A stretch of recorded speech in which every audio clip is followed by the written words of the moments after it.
Good morning children. मैं आपका आज का क्लास साइंस का तीसरा क्लास लेके आया हूँ। क्लास 9th के न्यू सेशन का आपका तीसरा क्लास आज, जो कि फिजिक्स से है। और हमारा चैप्टर जो चल रहा है वो मोशन है, गति, जिसको हम हिंदी में कहते हैं। उसी का आज एक नया टॉपिक, जो कि हम अगले सेशन में क्या पढ़े थे, एक्सेलरेशन और रिटार्डेशन के बारे में पढ़े थे।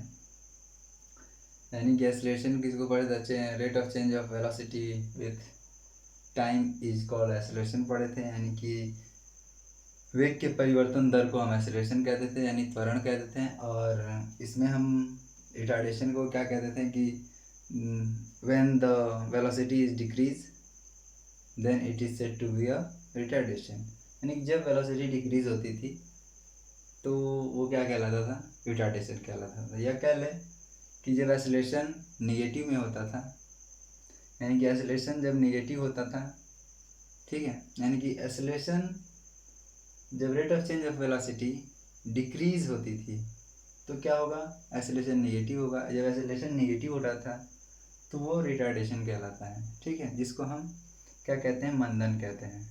हिंदी में रिटार्डेशन को मंदन कहते थे। तो आज का हमारा टॉपिक है एवरेज वेलोसिटी। एवरेज वेलोसिटी किसको कहते हैं, यानी कि औसत वेग, उसको हिंदी में कहते हैं क्या, औसत वेग, ठीक है। तो इसमें क्या होगा कि if the velocity of a body change at a uniform rate then the average velocity is that the arithmetic mean of the initial velocity and the final velocity for a given period of time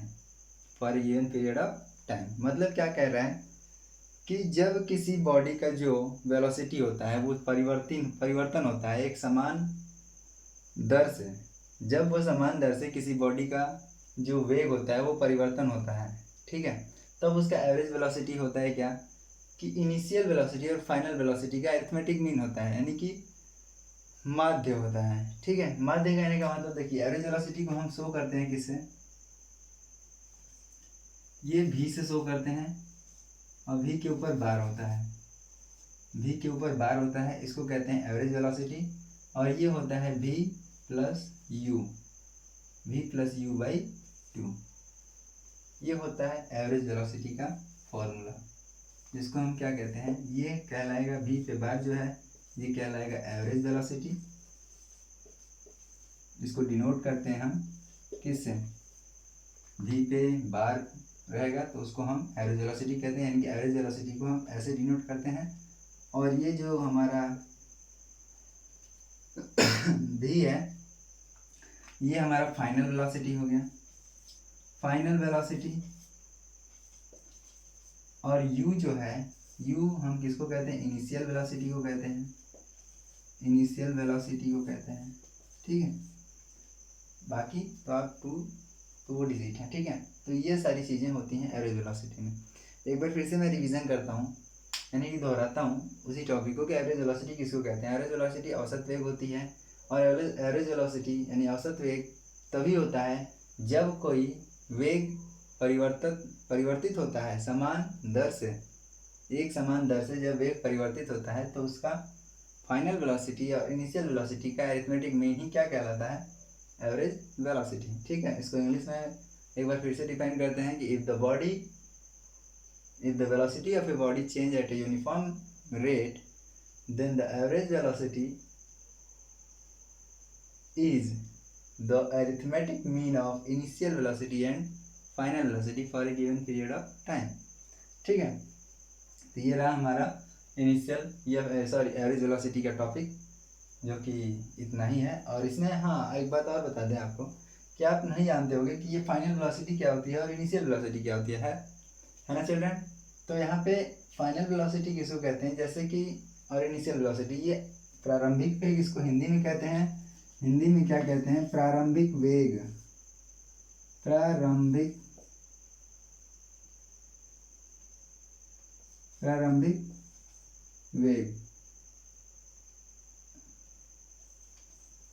और इसको कहते हैं क्या, final velocity, यानी अंतिम वेग। ये प्रारंभिक वेग और ये अंतिम वेग कहलाता है, ठीक है। इसको तो औसत वेग कहते ही हैं, आप जानते ही हो। तो ये वेग क्या है, यानी कि मैं आपको बता दूं कि क्या, एक मिनट, तो मेरा कपड़ा कहाँ है,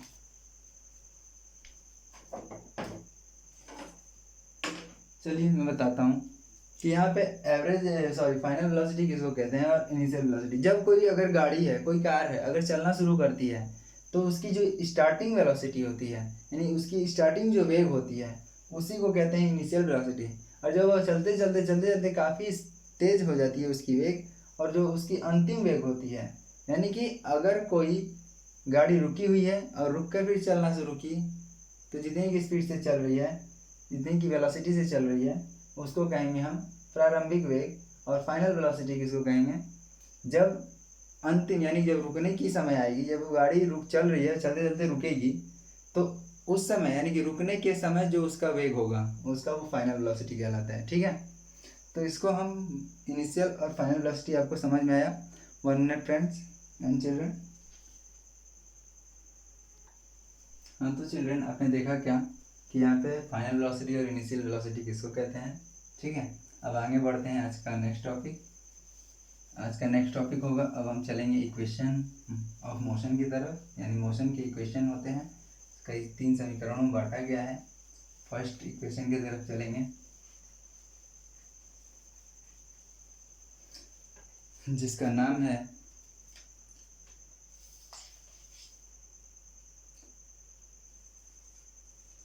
इक्वेशन ऑफ यूनिफॉर्म एक्सेलरेशन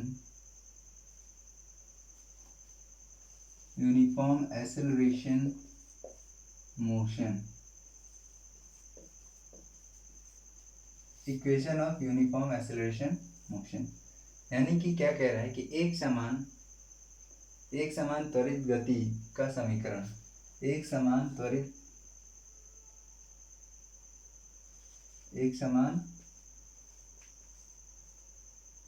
त्वरण गति का समीकरण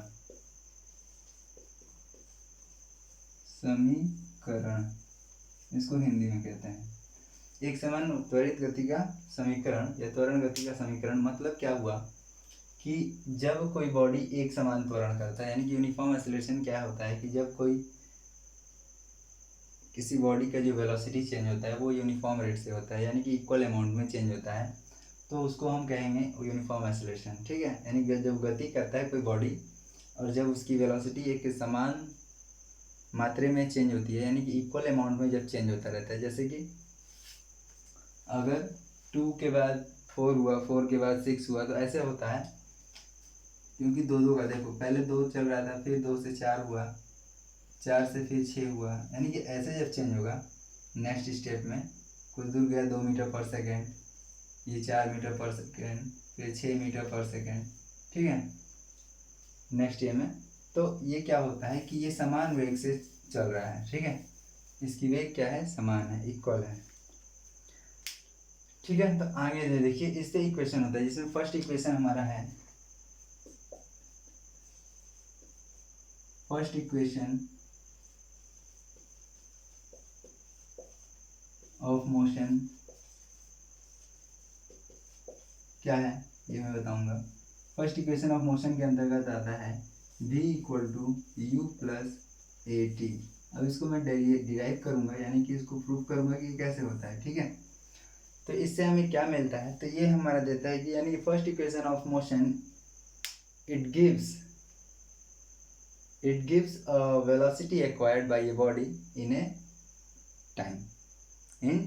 टाइम t कह लें तो, यानी कि t समय में किसी बॉडी यानी कोई गतिमान वस्तु है, उसके द्वारा t समय में वह कितना गति प्रदान करता है, देता है, उसी के बारे में, यानी कितना वो वेग देता है उसको, उस बॉडी को कितना वेग उसको प्राप्त होती है जब कोई बॉडी अगर इनिशियल वेलोसिटी यानी कि आरंभिक वेग, इनिशियल वेलोसिटी इतने से एक्सेलरेशन के साथ जब t समय में वह कितना वेग देगा, उसकी फाइनल वेलोसिटी क्या होगी, उसके बारे में ये बताता है। तो इसको हम लिखते हैं क्या कि it gives it gives a velocity of a body, it gives A velocity बल्कि लिखेंगे, it gives A velocity acquired, it gives a velocity acquired by a body in time t, in time t। कोई पूछे अगर, कोई पूछता है अगर कि what is the first equation of motion, तो लिखेंगे the first equation of motion is that it gives a velocity acquired by a body in time t and v equal to u plus a t. यही हमारा first equation of motion होता है। ठीक है, तो इसको हम डिराइव कैसे करेंगे ये हम देखते हैं। ठीक है, चलिए देखिए, सबसे पहले फर्स्ट ऑफ ऑल यहाँ पे भी क्या है, यानी कि we suppose when a body its initial velocity is u and acceleration a and time taken t होता है। ठीक है, तो इसमें देखिए क्या करते हैं कि सबसे पहले उसमें इसको प्रूव करने के लिए, डिराइव करने के लिए हम एक्सेलरेशन के टॉपिक पे लेके चलते हैं। एक्सेलरेशन हमारा क्या होता है, तब उस समय बॉडी का एक्सेलरेशन क्या होगा, यानी कि त्वरण ज्ञात करना होगा। यानी कि जब कोई बॉडी का इनिशियल वेलोसिटी u है और फाइनल वेलोसिटी v है, t समय में उसमें कितना त्वरण उत्पन्न होता है, ये अगर हमको बताना है। ठीक है, तो अगर एक्सेलरेशन कितना त्वरण उत्पन्न होता है उस बॉडी में, तो उसको निकालने के लिए मैंने बताया था एक formula a equal to v minus u by t, बताया था कि नहीं बताया था। ये एक्सेलरेशन का फॉर्मूला होता है, यानी त्वरण का फॉर्मूला होता है। तो सबसे पहले इसमें हम ये लिखेंगे कि a equal to v minus u by t. ठीक है, it derives in the equation of the first equation of motion is derived by the acceleration of a body, यानी कि डिराइव किससे होता है, एक्सेलरेशन ऑफ ए बॉडी, यानी कि उस बॉडी के त्वरण के अकॉर्डिंग उसको हम डिराइव करते हैं कि कैसे होगा। ठीक है, देखते हैं, चलते हैं। तो यहाँ पे क्या करेंगे फ्रेंड्स, यहाँ पे सबसे पहले कुछ नहीं करना है, ए और ए के नीचे कुछ नहीं है, यानी 1 कर लेंगे और इसका क्रॉस मल्टीप्लाई कर देंगे। क्रॉस मल्टीप्लाई करने के तत्पश्चात क्या हो जाएगा, a इंटू टी हो जाएगा और ये हो जाएगा v माइनस यू, क्योंकि v माइनस यू का 1 से मल्टीप्लाई होगा तो उतना ही हो जाएगा। अब ये माइनस यू अगर इधर आएगा तो क्या हो जाएगा, प्लस यू हो जाएगा, इधर क्या बचेगा v। तो इसको हम अरेंज करके लिख सकते हैं कि v equal to u plus a t. ठीक है, जो कि हमारा फर्स्ट इक्वेशन ऑफ मोशन का इक्वेशन होता है। तो इससे यानी कि एक्सेलरेशन से हमने डिराइव किया फर्स्ट इक्वेशन ऑफ मोशन, पहला समीकरण मोशन की, गति का पहला समीकरण हमने डिराइव किससे किया, एक्सेलरेशन से, एक्सेलरेशन के फॉर्मूले से। ठीक है, नाउ अब देखेंगे हम क्या, अब इसके बाद हम सेकेंड इक्वेशन ऑफ मोशन के ऊपर चलते हैं। यानी कि हमारा देखिए मोशन का इक्वेशन 3 प्रकार के होते हैं, 3 होते हैं, यानी कि इक्वेशन का जो मोशन होता है, मोशन का जो इक्वेशन होता है वो 3 होता है, फर्स्ट सेकेंड और थर्ड। पहला जो क्या बताता है, यानी कि पहला बता देता है क्या कि टी समय में उस बॉडी को कितना वेग की जरूरत होती है, कितने वेग की जरूरत है। अगर टी समय में एक्सेलरेशन ए की उपस्थिति में कितना देर जो चलता है, अगर मान लो जो भी चलेगा तो उसमें कितने वेग से चलेगा, वो वेग प्रदान करता है। टी समय में कितना वेग उसको ज़रूरत होती है, कितने वेग की ज़रूरत होती है उस बॉडी को, वो उसको प्रदान करता है, तो वो जानते हैं। ठीक है, और दूसरे में क्या होता है कि एस देता है, दूसरे में क्या देता है, एस देता है, s equal to u t plus half a t square, जो कि फॉर्मूला होता है s equal to u t plus half a t square.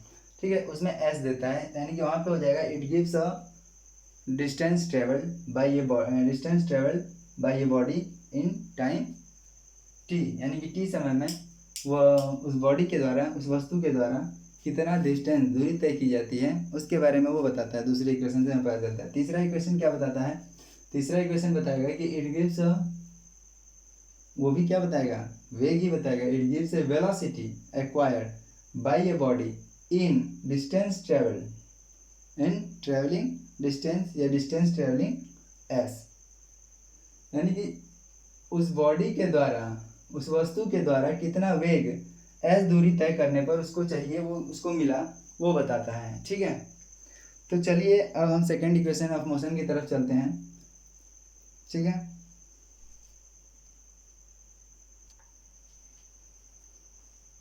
तो इसका अब सेकेंड इक्वेशन ऑफ मोशन हम लिखते हैं, यानी कि सेकेंड इक्वेशन क्या होता है, फर्स्ट इक्वेशन अभी हमने जाना, अब सेकेंड इक्वेशन की तरफ, कि सेकेंड इक्वेशन ऑफ मोशन क्या है।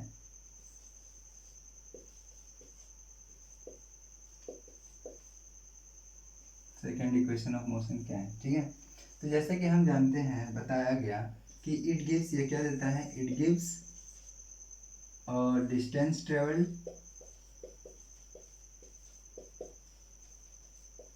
it gives a distance traveled by a body,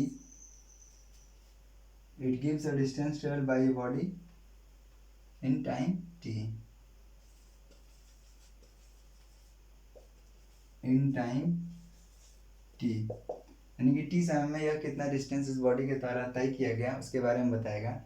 तो हम सपोज मान लेते हैं फ्रेंड्स, सपोज मान लेते हैं चिल्ड्रन, क्या कि suppose body considering having initial velocity u, यानी कि अगर किसी बॉडी का इनिशियल वेलोसिटी मानते हैं कि u है, and uniform acceleration a for time t, यानी कि उस बॉडी में जो त्वरण उत्पन्न है वो एक समान जो त्वरण उत्पन्न है, क्योंकि एक समान त्वरण गति के लिए ही यह समीकरण है, तो इसमें जितने भी आएंगे क्वेश्चंस वो उसमें जो त्वरण उत्पन्न होगा वो एक समान ही होगा, ठीक है। तो एक समान त्वरण a है मान लेते हैं t समय में, देन इट्स या फिर so it's final velocity becomes v, तो उसका फाइनल वेलोसिटी क्या हो जाएगा, v हो जाएगा। Let the distance travelled by a body is s in this time t, यानी कि उस समय t के समय में क्या होगा, उसका डिस्टेंस ट्रेवल मानते हैं कि s होगा, ठीक है। Then now we find out the distance travelled by a body s from average velocity, from a average velocity of a body. अब इसमें हम s फाइंड करेंगे कैसे, एवरेज वेलोसिटी के फॉर्मूले से, यानी कि ये फॉर्मूला जो हमारा डिराइव होगा वो किससे डिराइव होगा, एवरेज वेलोसिटी के फॉर्मूले से डिराइव होगा। तो एवरेज वेलोसिटी जैसे कि हमने अभी बताया कि एवरेज वेलोसिटी क्या होता है, तो एवरेज वेलोसिटी होती है the arithmetic mean of initial velocity and final velocity for a given period of time. Arithmetic mean होता है इसका इनिशियल और फाइनल वेलोसिटी का। तो चलिए हम देखते हैं कि एवरेज वेलोसिटी क्या होता है। एवरेज वेलोसिटी मान लिए कि u प्लस v बाई 2 ये होता है, u प्लस v बाई 2 होता है कि नहीं होता है, बिल्कुल होता है। ये हमारा एवरेज वेलोसिटी है। तो ये हमने मान लिया कि ये वेलोसिटी, अगर हमको डिस्टेंस फाइंड करना है तो क्या होगा, हम जानते हैं कि s फाइंड करना है, तो s इक्वल टू क्या होता है, स्पीड इंटू टाइम या वेलोसिटी इंटू टाइम, ठीक है। तो वेलोसिटी इंटू टाइम यहाँ पे करेंगे, तो यहाँ पे एवरेज वेलोसिटी ही लिखेंगे इंटू टाइम t, ठीक। एवरेज वेलोसिटी की जगह पे क्या लिख देंगे, u plus v by 2 into t, ठीक है, इक्वल टू s। ये कर सकते हैं। ये कहाँ से आया, तो ये आया फर्स्ट से, फ्रॉम फर्स्ट, यानी कि यहाँ से हमने इस एवरेज वेलोसिटी की वैल्यू को पुट अप कर दिया, ये t पहले से है, ठीक है। अब देखिए क्या करते हैं, तो अब हम क्या करें कि हमारा ये फॉर्मूला, यानी कि सेकेंड इक्वेशन का फॉर्मूला क्या होता है, s equal to u t plus half a t square, u t plus half a t square. इसमें v की मात्रा तो है ही नहीं, v का वैल्यू तो है ही नहीं, तो हम कुछ नहीं करेंगे, बस देखते जाइए कि हम क्या करते हैं, ठीक है। v इक्वल टू हम पुटअप कर देंगे, यानी कि u plus a t, v equal to u plus a t को हम पुटअप कर देते हैं, u प्लस v के जगह पे क्या पुटअप करेंगे, u plus a T into T upon में 2। ये आया कहाँ से, तो हम चूँकि होता क्या है कि v equal to u plus a t होता है, और यहाँ पे हमने इस v के जगह पे, यही v के जगह पे u प्लस ए टी को रख दिया। यहाँ पे v था, u प्लस v था, v के जगह पे u प्लस ए टी को हमने रख दिया है, क्योंकि v equal to u plus a t होता है, इसलिए हमने v के जगह पे u प्लस ए टी को रख दिया, ठीक है। यहाँ पे तो s है ही। अब देखिए आगे बढ़ते हैं कैसे, तो यहाँ पे क्या हो गया, अब देख रहे हो कि 2u अब प्लस ए टी स्क्वायर लिख सकते हैं कि नहीं लिख सकते, ये बताइए। लिख सकते हैं, बिल्कुल लिख सकते हैं, लिख सकते हैं ना। अब बटे में 2 कर सकते हैं, कर सकते हैं।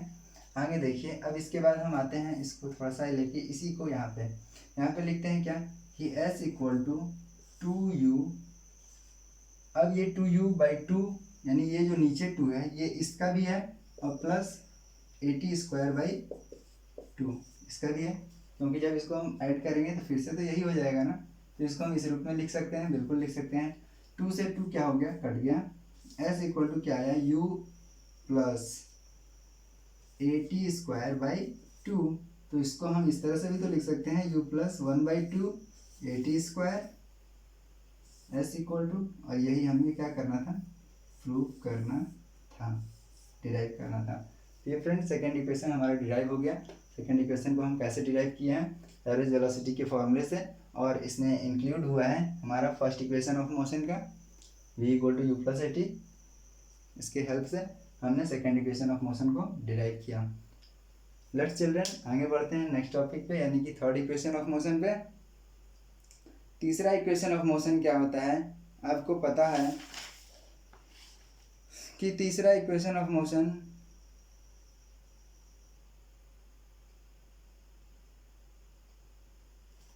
मैं बताऊंगा क्या होगा और कैसे होगा, ठीक है। चलिए आगे बढ़ते हैं, कोई नहीं। तो अब इसको हम मिटाते हैं, ये नोट कर लीजिएगा आप।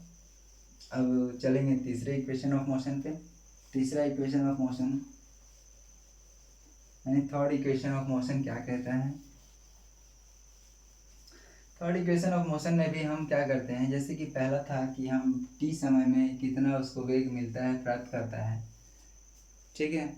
जब उसका यूनिफॉर्म एक्सेलरेशन है और इनिशियल वेलोसिटी u के समकक्ष जब वह गति करता है तो उसका वेग फाइनल वेलोसिटी क्या होगा, उसको फाइंड करते थे। तो अब यहाँ पे वही होगा डिस्टेंस के अकॉर्डिंग, कि डिस्टेंस अगर डिस्टेंस ट्रेवल करता है तो उसमें वह वेग कितना प्राप्त करता है उसके बारे में। तो थर्ड इक्वेशन ऑफ मोशन हमारा क्या होता है, याद रखिएगा हमेशा, थर्ड इक्वेशन ऑफ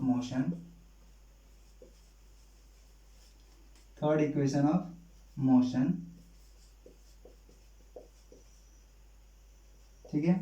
तीसरा इक्वेशन ऑफ मोशन क्या होता है, तो तीसरा इक्वेशन ऑफ मोशन होगा, पहले बता दें कि v² equal to u² plus 2as, ये हमारा तीसरा इक्वेशन ऑफ मोशन है, और इसी को हम डिराइव करेंगे, ठीक है। इसी को हम डिराइव करेंगे।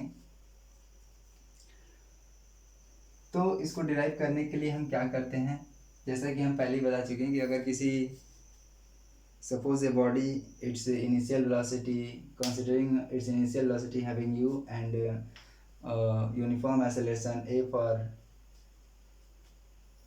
ठीक है, time t, then distance equal to क्या होगा वो तो पता करना है, उसके बाद उसका फाइनल वेलोसिटी क्या हो जाएगा, v हो जाएगा, ठीक है। तो यहाँ पे the third equation of motion can be obtained by eliminating t between the first two equation of motion, this is done as follows. कह रहा है क्या कि थर्ड इक्वेशन ऑफ मोशन हम फाइंड करेंगे किससे, यानी इससे पहले जो हमने दो इक्वेशन प्रूव किया उसी की सहायता से हम इसको डिराइव करेंगे, ठीक है ना, उसी की सहायता से हम इसको डिराइव करेंगे। चलिए देखते हैं, from the second equation of motion we have, इसको डिराइव करेंगे, we can derive from the second equation of motion, second equation of motion, उससे डिराइव करेंगे कैसे, और फर्स्ट इक्वेशन ऑफ मोशन से भी कुछ उसके हेल्प लेने पड़ेंगे। तो चलिए यहाँ पे देखते हैं, the second equation of motion are as follows, from the second equation of motion are as follows. So लिखते हैं, so second equation of motion, second equation of motion are as follows, क्या होगा, चलिए सेकेंड इक्वेशन ऑफ मोशन क्या था, s equal to u t plus half a t square, यही था ना, s equal to u t plus half a t square था, बिल्कुल था। अब ये था, ठीक है। अब इसके बाद इसको फर्स्ट मान लिए, अब now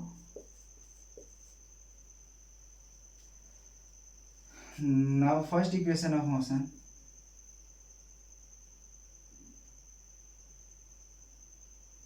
first equation of motion को लेते हैं। फर्स्ट इक्वेशन ऑफ मोशन क्या है? v equal to u plus a t, है कि नहीं है? बिल्कुल है। तो देखिए ये माइनस यू इधर आएगा तो क्या हो जाएगा? प्लस यू इधर है, माइनस हो जाएगा इधर आएगा तो v माइनस यू हो गया इक्वल टू ए टी हो गया। अब यहाँ से a को इधर लाएंगे, t को उधर छोड़ देंगे, यानी कि v माइनस यू, और ये a क्या है? मल्टीप्लाई में है तो इधर आएगा तो डिवाइड में हो जाएगा, यानी t इक्वल टू हमारा क्या हो गया? v माइनस यू अपॉन में a इक्वल टू टी, यानी t equal to v minus u upon में a हो गया। ठीक है, तो अब इसी t की वैल्यू को हम पुटअप करेंगे फर्स्ट इक्वेशन ऑफ मोशन में। ठीक है, चलिए आगे इसको मिटा दें थोड़ा सा, क्योंकि हमारे पास जगह नहीं है तो इसको मिटाना पड़ेगा। ठीक है, चलिए इसको मिटाते हैं।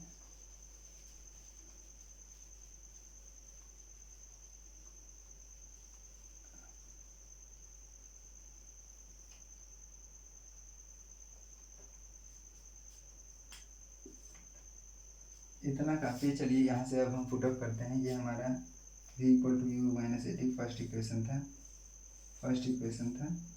ठीक है, तो यहाँ से देखिए अब हम क्या करते हैं, इसको मैंने क्या बोला कि t को पुटअप करेंगे, t इक्वल टू पुटअप करेंगे v माइनस यू बाई ए। किसमें पुटअप करेंगे? तो फर्स्ट इक्वेशन वाले में, यानी कि s इक्वल टू जो u, नाउ लिखेंगे, now putting the equation, now putting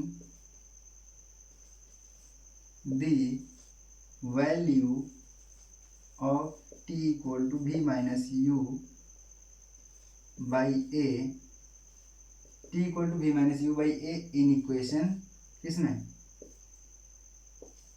first वाले में, यानी कि ए जो फर्स्ट हमारा दिख रहा है इसमें हम पुटअप कर देंगे, यानी कि s इक्वल टू क्या था? u t, t के जगह पे हम क्या पुटअप करेंगे? v minus u by A, v minus u by A put up कर दिए, प्लस 1/2 a, t स्क्वायर था, तो टी स्क्वायर के जगह पे हम क्या, टी के जगह पे क्या पुटअप करेंगे? V minus u by a, फिर से यानी v minus u by a का स्क्वायर कर दिए। कोई दिक्कत? No problem. ठीक है, अब चलिए इसको सॉल्व करते हैं। ये क्या आ जाएगा? यू भी हो जाएगा, अब माइनस यू स्क्वायर हो गया, ठीक, अपॉन में ए हो गया, प्लस 1/2 ए, और वी माइनस यू का होल स्क्वायर क्या हो जाएगा? तो v माइनस यू का whole square v square minus u square, sorry plus u square minus 2uv हो जाएगा, यानी कि a प्लस बी का a माइनस बी के होल स्क्वायर से, हमने v माइनस यू को केवल तोड़ा। अब a जो बचा तो इसका भी a स्क्वायर हो जाएगा, क्योंकि a का भी तो स्क्वायर है। अभी हमने v माइनस यू का केवल तोड़ा, इससे v square plus u square minus 2uv और अपॉन में a स्क्वायर कर दिया। ठीक है, चलिए तो अब क्या करते हैं, बस देखते रहिए कि अब क्या करते हैं। ठीक है, अब यहाँ देखिए ए स्क्वायर है, यानी कि ए दो ठो है, एक ठो ए से हम कटा देंगे इस ए को, तो यहाँ बचा यू भी माइनस यू स्क्वायर अपॉन में ए और प्लस 1/2, यहाँ पे क्या होगा? V square plus u square minus 2uv, अब भाई ये तो बच ही गया है, क्योंकि एक ठो ए कटा है, दो ठो ए था। ठीक है, अब देखिए फिर क्या करते हैं,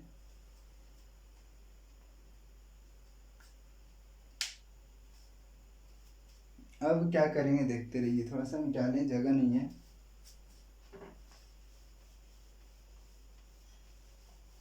इसका काम नहीं है। चलिए देखिए अब इसमें क्या करते हैं। अब यहाँ पे s तो ये चलता आ रहा है, ये s रहेगा ही रहेगा सब में। ठीक है, अब यहाँ पे देखिए क्या करते हैं हम, यू भी माइनस यू स्क्वायर अपॉन में ए प्लस, अब ये तो 1 का मल्टीप्लाई हो जाएगा तो v square plus u square minus 2uv, अब बटे में क्या हो जाएगा? 2a होगा कि नहीं होगा? होगा। अब दोनों का एलसीएम ले लेंगे, दोनों का क्या करेंगे? एलसीएम ले लेंगे। ठीक है, चलिए एलसीएम ले लेते हैं। तो जब दोनों का एलसीएम ले लेंगे तो s इक्वल टू हमारा क्या हो जाएगा?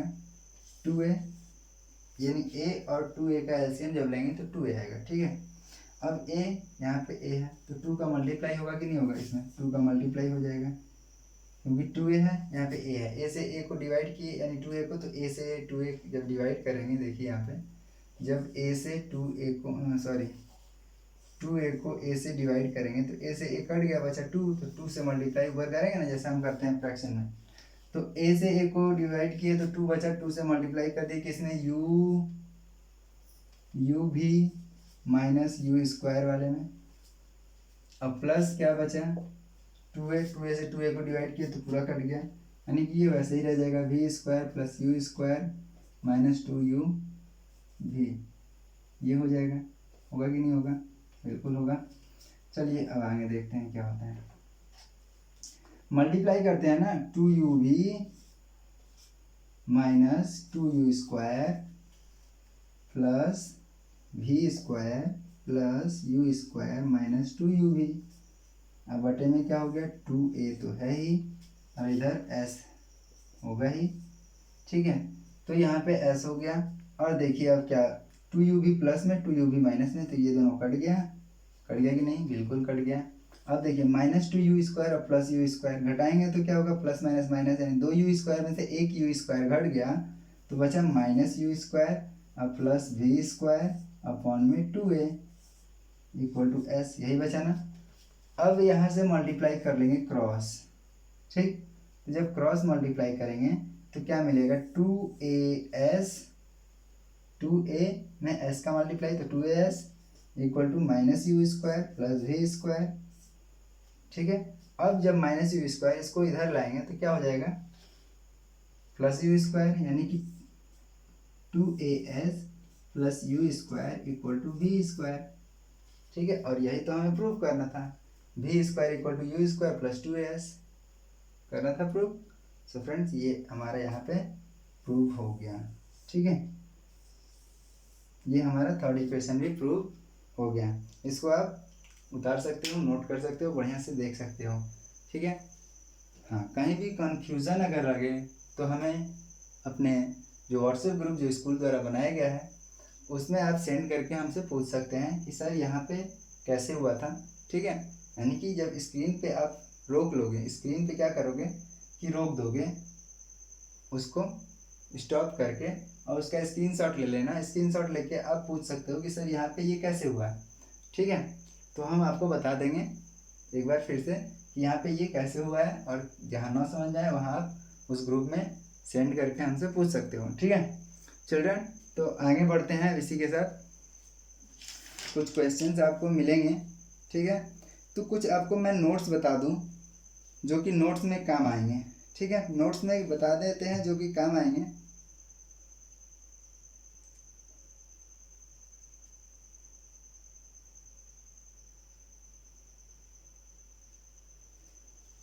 तो चलिए इतना तो हो गया। अब इसमें मैं आपको कुछ नोट्स दे देते हैं, इसके आगे एक नोट्स है जो कि आप नोट कर लेना, मैं आपको बता देता हूँ।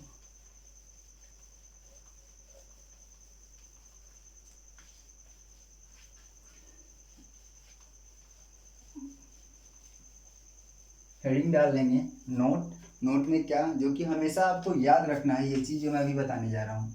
इन इक्वेशन के अलावा जो हम क्वेश्चन लगाएंगे तो इस नोट को हमेशा याद रखना होगा, और जब इस नोट को याद रखेंगे तभी इसमें जो क्वेश्चंस आएंगे यानी कि जो वर्ड प्रॉब्लम आएंगे, ठीक है, न्यूमेरिकल जो आएंगे वो आपको सॉल्व करने में ईजी होगा। पहला है नोट में, पहला लिखेंगे क्या कि इफ अ बॉडी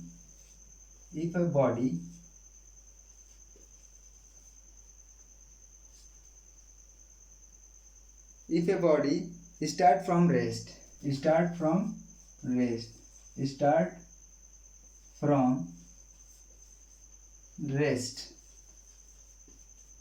जब कोई बॉडी क्या होता है, यानी कि जब कोई वस्तु रुकी हुई है, स्टार्ट फ्रॉम रेस्ट यानी कि रुकी हुई है और रुकने के बाद बस चालू हो रही है, यानी कि स्टार्ट हो रही है। अभी रेस्ट में है, रेस्ट के बाद वो अब चालू हो रही है। तो जब रेस्ट में रहती है पहले से और जब चालू होती है तो उसकी इनिशियल वेलोसिटी क्या होती है, उस समय 0 होती है। लिखेंगे यहाँ पे then it's initial velocity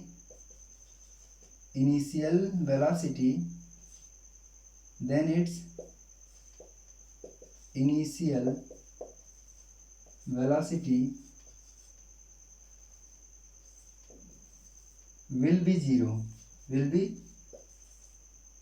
zero, यानी कि u इक्वल टू क्या हो जाएगा, जीरो। कब u इक्वल टू जीरो होगा, मैं बताया कि जब कोई बॉडी क्या है स्टार्ट हो रही है फ्रॉम रेस्ट, कैसमें से, यानी रेस्ट से स्टार्ट हो रही है, अभी रुकी हुई है और उसके बाद स्टार्ट हो रही है, तब उस समय हमारा इनिशियल वेलोसिटी क्या होगा, जीरो होगा, ठीक है। लेकिन जब कोई बॉडी कम्स टू रेस्ट, अगर if a body comes to rest, कोई बॉडी अगर रेस्ट में आती है, चल रही है और उसके बाद वह रेस्ट में आती है, दूसरा जो हमारा नोट्स है लिखेंगे, if a body comes to rest, if a body comes to rest, यानी कि कम्स टू रेस्ट मतलब रेस्ट में आ गई, पहले क्या कर रही थी, चल रही थी, और चलने के बाद जब रुकती, यानी कोई गाड़ी चलते हुए आ रही है और रुक रही है जब, तो उस समय उसकी फाइनल वेलोसिटी क्या होगी, जीरो होगी, then it's final velocity zero, then its final velocity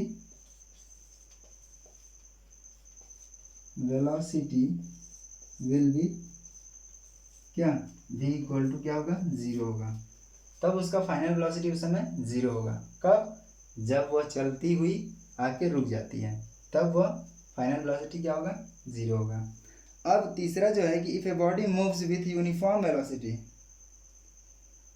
यानी कि जब कोई बॉडी मूव कर रही है, कब, विथ ए यूनिफॉर्म वेलोसिटी, यानी कि एक समान चाल से, तब उसका एक्सेलरेशन क्या होगा, जीरो होगा। क्यों एक्सेलरेशन जीरो होगा वो मैं बताऊंगा अभी। तीसरा है कि if a body moves with uniform velocity, uniform velocity,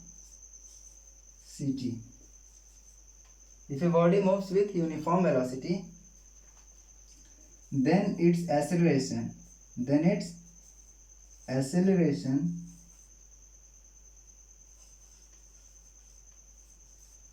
will be क्या होगा, zero, will be zero, zero मतलब a इक्वल टू जीरो हो जाएगा, ठीक है, यानी कि उस समय एक्सेलरेशन हमारा जीरो होगा। हाँ, तो पहले नोट क्या था कि if a body start from rest, जब कोई बॉडी रुकी हुई है और उसके बाद चालू हो रही है, तो उस समय उसका इनिशियल वेलोसिटी यानी कि प्रारंभिक वेग जो होगी वो जीरो होगी।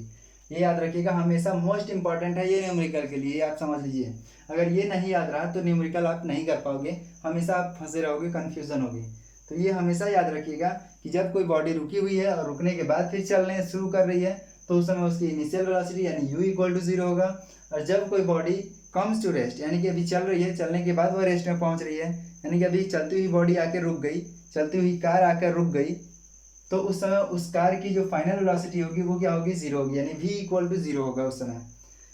इसमें मैं आपको एक ही चीज़ बताने की कोशिश कर रहा हूँ कि u जीरो कब होता है, v जीरो कब होता है और a जीरो कब होता है, ठीक है, क्योंकि ये हमारे इक्वेशन जब न्यूमेरिकल हम सॉल्व करेंगे तब ये काम आएगा, ठीक है। तो यहाँ पे आप हमेशा ध्यान रखिए कि जब कोई बॉडी चलती हुई रेस्ट में हो जा रही है, यानी कि आकर चलती हुई आके स्टॉप हो जा रही है, तो उसमें फाइनल वेलोसिटी जीरो होगा। और जब कोई भी बॉडी हो जो कि मोशन कर रही हो, और जब वो यूनिफॉर्म वेलोसिटी से मोशन कर रही है, ठीक है, यूनिफॉर्म वेलोसिटी से मूव कर रही है, तब उसका एक्सेलरेशन जीरो होगा। कैसे एक्सेलरेशन जीरो होगा, यूनिफॉर्म वेलोसिटी के होने की वजह से, क्योंकि जो इसका वेग होगा वो परिवर्तन नहीं होगा ना, समान वेग से चलेगा ना, समान वेग से चल रहा है। जैसे कि अगर 5 मीटर पर सेकंड की स्पीड से चल रहा है, 5 मीटर पर सेकंड की स्पीड से अगर चल रहा है कोई बॉडी, 5 मीटर पर सेकंड की स्पीड से चल रही है, तो इसका इनिशियल वेलोसिटी भी 5 मीटर पर सेकंड और फाइनल वेलोसिटी भी 5 मीटर पर सेकंड। क्योंकि एक्सेलरेशन क्या होता है, जब वेलोसिटी में परिवर्तन होता है, जब वेग बदलता है किसी मोशन यानी गतिमान वस्तु का, जब वेग में परिवर्तन होता है तभी तो त्वरण उत्पन्न होता है, यानी कि एक्सेलरेशन उत्पन्न होता है। लेकिन जब वही वेलोसिटी से परिवर्तन ही नहीं होगा तो उसका एक्सेलरेशन तो जीरो होगा ना फिर, क्योंकि जब परिवर्तन होगा ही नहीं, 5 मीटर पर सेकंड की स्पीड से चलते जा रही है, कभी इसका वेग में परिवर्तन नहीं हो रहा है, यानी 5 मीटर से कभी 10 मीटर पर सेकंड नहीं हो रहा है, तो इसका एक्सेलरेशन कहाँ से होगा, यानी उस बॉडी में त्वरण उत्पन्न होगा ही नहीं जब वो समान वेग से चलेगी तब। तो उस समय जैसे कि मान लो कि जब समान वेग से चलेगी तो यानी कि फाइनल भी 5 होगा वेलोसिटी और इनिशियल वेलोसिटी भी 5 होगा। तो हम वही जानते हैं ना कि v - u/t a equal to, तो v माइनस यू है, जब v भी 5 मीटर है पर सेकेंड और u भी 5 मीटर पर सेकेंड है तो 5 माइनस 5 कर देंगे अपॉन में t यानी 1 सेकेंड जो भी है, तो वही करेंगे ना। तो 5 मीटर और 5 मीटर यानी कि एक 5 में से 5 गया तो 0 होगा और 0/1 यानी कि क्या हो जाएगा, 0 हो जाएगा। समझ में आया? तो किसी भी बॉडी में एक्सेलरेशन तभी उत्पन्न होगा जब उसकी वेलोसिटी क्या होगी, चेंज होगी।